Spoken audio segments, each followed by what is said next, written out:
Global variables. अच्छा, अभी हम लोकल ग्लोबल वेरिएबल्स अलग होते हैं, लोकल ग्लोबल फंक्शंस अलग होते हैं। तो अभी हम बात कर रहे हैं लोकल एंड ग्लोबल फंक्शंस के बारे में। ठीक है जी।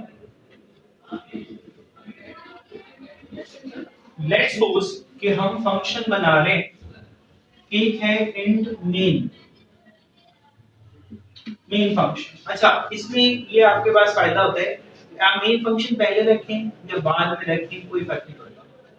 वो आपको रोकेगा नहीं उस चीज के लिए कि आप मेन फंक्शन पहले रखते हैं या फिर बाद में रखते हैं, कोई मसला नहीं है। बट ये याद रखिएगा कि मेन फंक्शन के अंदर आपने वेरिएबल को डिक्लेयर करवाना है, फंक्शन कॉलिंग के अंदर डिक्लेयर करवाने की जरूरत नहीं होती। आपने सिर्फ फंक्शन का सिंटैक्स लिखना है, सिंटैक्स की भी जरूरत नहीं है, मतलब पूरा सिंटैक्स नहीं लिखना, आपने सिर्फ फंक्शन को बुलाना है और वो ऑटोमेटिकली आ जाएगा by their name and their. ये यहां पर है एक फंक्शन का नाम रख लिया आपने void। अच्छा, डाटा टाइप ना void का मतलब होता है जब कोई भी वैल्यू रिटर्न ना करे आपके पास। ठीक है, सिंपल। और फंक्शन का नाम रख लिया आपने func1 जो भी हमने रखा था, और इसमें एक पैरामीटर रख लिया int x। ठीक है जी। मेन फंक्शन के अंदर आप आए और आपने फंक्शन का एक नाम डाटा टाइप असाइन की void, और फंक्शन का नाम रखा func1 और यहां पे रख दिया int x। सिंपल सी बात है। इसी तरह मैं एक और फंक्शन बना रहा हूं void, और उसका नाम रखते हैं print, और यहां पर भी पैरामीटर क्या रखते हैं int x। दो फंक्शन बना लिए मैंने। ठीक है, अब आगे जाके मैं इसी फंक्शन को यहाँ पर ब्लॉक ऑफ कोड खत्म कर दें, एक बंद कर दें, फिर अगला ब्लॉक ऑफ कोड स्टार्ट करें। ब्लॉक ऑफ कोड के अंदर मैं फंक्शन का नाम लिखता हूँ, जैसे फंक्शन का नाम था print और इसके अंदर x की वैल्यू है। ठीक है, इसी तरह दूसरा फंक्शन क्या था func1, और यहाँ पर भी x की वैल्यू है। अलग अलग मैं एक ही तरह से स्टोर करवा रहा हूँ। ठीक है, हम चाहे तो एक भी कर सकते हैं, मैं सिर्फ साथ साथ दो करवा रहा हूँ। ठीक है, और यहाँ पर आप वैल्यू स्टोर ना करवाएं, वैल्यू शेयर ना करवाएं, यहाँ पर आप वैल्यू पास करवा दें 5 और 5। ठीक है जी। तो यहाँ पर क्या आ जाएगा print 5 और print 5, मतलब फंक्शन 1 के अंदर भी 5 पड़ा हुआ है और print के अंदर भी। चलिए यहाँ पे लेट्स सपोज हम कर रहे हैं, यहाँ पे रखा हुआ है 7, मतलब एक और वैल्यू, कोई एक एक्स्ट्रा वैल्यू है। अच्छा, नीचे जाके आप इसको प्रिंट करवा दें, जैसे सी आउट x की वैल्यू। क्या करवा रहे हैं, सिर्फ सी आउट में x की वैल्यू को आप प्रिंट करवा रहे हैं। अब ऊपर मेन फंक्शन से ऊपर उसका सिंटैक्स क्या होना चाहिए, जो हम सिंटैक्स सीख चुके हैं मेन फंक्शन के अंदर, मैंने क्या कहा सिंटैक्स होना चाहिए। इसका क्या मतलब है, ऊपर वाला क्या होगा कॉलिंग फंक्शन। क्या होगा कॉलिंग फंक्शन। अब फंक्शन को कॉल क्या कैसे किया जाता है, फंक्शन के नाम से func1, और यहाँ पे पैरामीटर आपने रख दिया लेट्स सपोज a। इंडेक्स है ना, तो मैंने कहा था एक पैरामीटर रखना है। और इसी तरह मैंने दूसरा फंक्शन को कॉल किया print, ये अलग ब्लॉक ऑफ कोड के अंदर है print, और यहाँ पे फंक्शन का नाम रख दिया जैसे a। ठीक है, अब इसका क्या मतलब है कि फंक्शन 1 के अंदर a की वैल्यू आनी चाहिए, जो कि पास ऑन हो रही है 5, और यहाँ पर आकर प्रिंट हो जानी चाहिए। ऐसी है ना, मतलब x की वैल्यू वो देखेगा कि डाटा टाइप्स के अंदर क्या पड़ा हुआ है, इंडेक्स पैरामीटर में x पड़ा हुआ है, जो कि फंक्शन के आर्गुमेंट्स में वैल्यू पड़ी है, आर्गुमेंट्स ने पास ऑन किया, वो 5 किसके पास चला गया, इसके पास, सॉरी प्रिंट के पास चला गया, और ये फंक्शन के पास चला गया। क्यों, बाय कॉलिंग देयर नेम। लेकिन प्रॉब्लम क्या है कि ये फंक्शन हो गया ब्लॉक ऑफ कोड से बाहर। मैंने क्या कहा था कि function is a set of block of statements, वो सिर्फ ब्लॉक ऑफ स्टेटमेंट के अंदर ही अंदर चलता होता है, बाहर नहीं चलता। That is why this is called a local variable. तो यहां पर आकर वो एरर दे देगा आपको, वो कहेगा कि यार ये तो लोकल है, आप कैसे इसको बुला सकते हो ऊपर जाके, नहीं बुला सकते। तो इसका फायदा क्या है, मतलब इससे बचने के लिए हम क्या करें, इसको ग्लोबल बना मींस कि हम यहां से इसको हटा लें, हम किसी भी फंक्शन में इसको ना रखें। अब ये किसी भी फंक्शन के अंदर नहीं है, ब्लॉक ऑफ स्टेटमेंट के अंदर नहीं है, ये सिर्फ और सिर्फ ऊपर एक फंक्शन के नाम के तौर पे पड़ा हुआ है। अब ये क्योंकि ये ऊपर की तरफ है, सबसे पहले आ रहा है, तो जाहिर सी बात है जो भी फंक्शन आगे जाके इस्तेमाल होगा, जो भी आगे जाके जहां पर भी उसको कॉल किया जाएगा, वो मेन चीज क्या होगी उसकी, कि बाहर ग्लोबल है, वो कहीं पे भी इस्तेमाल हो सकते हैं। इसका क्या मतलब है कि लोकल वेरिएबल्स, लोकल क्या होते हैं, लोकल फंक्शन क्या होते हैं, is can only be can only called their block only, वो सिर्फ और सिर्फ अपने ब्लॉक के अंदर कॉल किए जा सकते हैं। बट ग्लोबल क्या होते हैं, can be called out of the block. ठीक है जी, सिंपल हो गया। अब यहाँ पर फंक्शन को हम फंक्शन कॉल की मदद से रख सकते हैं कि यहाँ पे फंक्शन का नाम क्या था, प्रिंट, और यहाँ पर क्या है एक्स।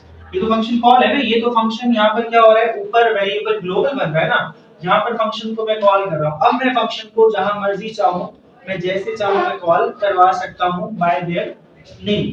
ठीक है, तो अब प्रिंट के अंदर सबसे पहली वैल्यू क्या आएगी, और देखिए ये वाला फंक्शन उठा के ऊपर लिख दें, वॉइड फंक्शन है ना, इस वाले को उठा के ऊपर लिख दें तो ये ग्लोबल बन जाएगा। अभी तो ये लोकल है ना, क्योंकि इस ब्लॉक ऑफ कोड के अंदर चल रहा है सिर्फ। तो आप इसको उठाएं और कहां लिख दें, ऊपर। मतलब यहाँ पर खाली क्या रह जाएगा, प्रिंट एक्स, और इसी तरह से यहाँ पर क्या रह जाएगा, काउंट 1 एक्स। यहाँ पर क्या आ जाएगा आपके पास, ग्लोबल बनाने के लिए क्या आ जाएगा, क्या नाम था, वॉइड प्रिंट एक्स, इसी तरह वॉइड फंक 1 एन एक्स, ऐसे ही है। तो अच्छा, तो हुआ क्या कि अब ये क्या बन गया आपके पास, पहले क्या था, ये मेन फंक्शन के अंदर था तो सिर्फ मेन फंक्शन इसको बुला सकता था। अब क्या कर रहा है, ये ऊपर चला गया, अब ये ग्लोबल बन गया। तो अब मैं जहां मर्जी चाहूं, वाइड प्रिंट को मैंने कॉल किया तो वो सबसे पहले किसके पास आएगा, मेन फंक्शन के पास, प्रिंट एक्स के अंदर क्या पड़ा हुआ है 5, वो 5 के पास चला जाएगा। कैसे जा रहा है, देखिए ना, ब्लॉक ऑफ कोड से आगे जा रहा है ना, रीजन क्योंकि ये ग्लोबल है। पहले इधर आया फिर इधर चला गया, उसने देखा प्रिंट एक्स में क्या पड़ा हुआ है 5, यहां पर जाकर क्या करवा देगा, सेव 5, सी आउट में करवा देगा। फिर इसी तरह सी आउट में अगली वैल्यू, जैसे a की वैल्यू है तो a को प्रिंट करवा दे। ठीक है, यहाँ पे मैं प्रिंट करवाना चाहता हूँ प्रिंट लिख दे, यहाँ पे फंक्शन 1 लिखना चाहता हूँ तो फंक्शन 1 लिख दे, जैसे मर्जी लिखना चाहते हैं। यहाँ x लिखा हुआ है ना, यहाँ पे लिख दे फंक 1 देन x की वैल्यू। इसी तरह से फंक 1 लिखेंगे तो ऑटोमेटिकली आ जाएगा, इसी तरह प्रिंट लिखेंगे तो यहाँ पर प्रिंट किया। ठीक है, तो ये आपके पास क्या बन गया, ग्लोबल, और ये क्या बन गया आपके पास, जो कि स्पेसिफिक ब्लॉक ऑफ कोड के अंदर चल सकता है। मेन फंक्शन से बाहर निकाले सिंटैक्स को, बस सिंपल सा याद रखिए, सिंपल सा कोई है, मेन फंक्शन से सिंटैक्स को बाहर निकाले, जो किसी भी ब्लॉक के अंदर ना आता हो वो ग्लोबल बन गया, मेन फंक्शन के अंदर रखेंगे तो वो लोकल रहेगा। ठीक है भाई, समझ आ गई, बस का कोई सवाल है?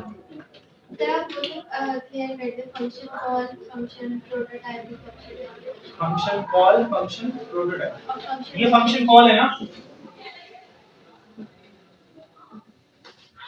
ये क्या है, ये क्या है, ये क्या है, ये डिक्लेयर भी हो रहा है और यहाँ पर फंक्शन क्या हो रहा है आपके पास, कॉल हो रहा है। प्रिंट एक्स है ना, खाली प्रिंट एक्स, ये फंक्शन यहाँ पे कॉल हो रहा है, डिक्लेयर हुआ हुआ फंक्शन, पहले मेन फंक्शन के अंदर डिक्लेयर हुआ हुआ था तो लोकल था, अब क्या हो गया, यहाँ पर फंक्शन डिक्लेयर हो गया, ये डिक्लेरेशन पॉइंट है। यहाँ पर आकर फंक्शन क्या हो गया, कॉल। कैसे कॉल हुआ, फंक्शन का नाम क्या था, पैरामीटर क्या थे, x आ गया, ये फंक्शन कॉल हो गया। फंक्शन का नाम क्या था, फंक, यहाँ पर आकर ऑटोमेटिकली क्या हो गया, कॉल। तो this is called a function call. ठीक है, ये क्या है, पैरामीटर्स क्या है, ऐसी है ना, जैसे एंड x था ना, यहाँ पर पैरामीटर, देखो ना, पैरामीटर कैसे पता चलेगा आपको, सिंटैक्स की मदद से, ये function type, function name, function का पैरामीटर्स।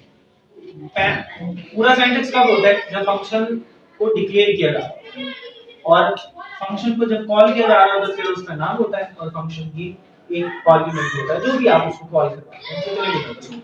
अब ये क्या है, ये आर्गुमेंट कहां पास हो रहा है, ये फाइल किसको पास हो रहा है, इस वाले x हो रहा है ना, दोनों के दोनों x है ना, लेकिन किस x को हो रहा है, क्योंकि ये प्रिंट है, फंक्शन का नाम है, और ये क्या है, मींस के फंक्शन के जो आर्गुमेंट्स है वो भी पास ऑन होते हैं according to the function name. Function के नाम के मुताबिक।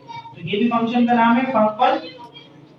यहाँ पे फंक्शन कॉल हो रहा था, फंक्शन कॉल ने देखा x में क्या पड़ा हुआ है, दूसरे वाले में 7 पड़ा हुआ है, तो दूसरे वाले में क्या कर देगा 7, फिर आएगा नीचे, क्योंकि फंक्शन यहाँ पे कॉल लेने के बाद मेन फंक्शन के बाद वो आगे चलता रहेगा, वो देखेगा कि यहाँ पर क्या पड़ा हुआ है। सी आउट प्रिंट करवाने किसको, पहले फंक्शन वन को, तो पहले ऊपर क्या करवा लेगा 7, और दूसरे में क्या करवाना है प्रिंट, तो दूसरे में क्या करवा लेगा 5, तो यहाँ पे फंक्शन आकर प्रिंट हो रहा है। तो ये प्रिंटिंग फेज है, यहाँ पे प्रिंट होता है, ये कॉलिंग फेज है, ये डिक्लेरेशन पॉइंट है, और ये फंक्शन के आर्गुमेंट्स है। ठीक है, तो ये आर्गुमेंट का केस है, ये ग्लोबल है, और जब तक ये अंदर रहता है तो ये लोकल है। अभी हमने बनाते हुए, ठीक है भाई।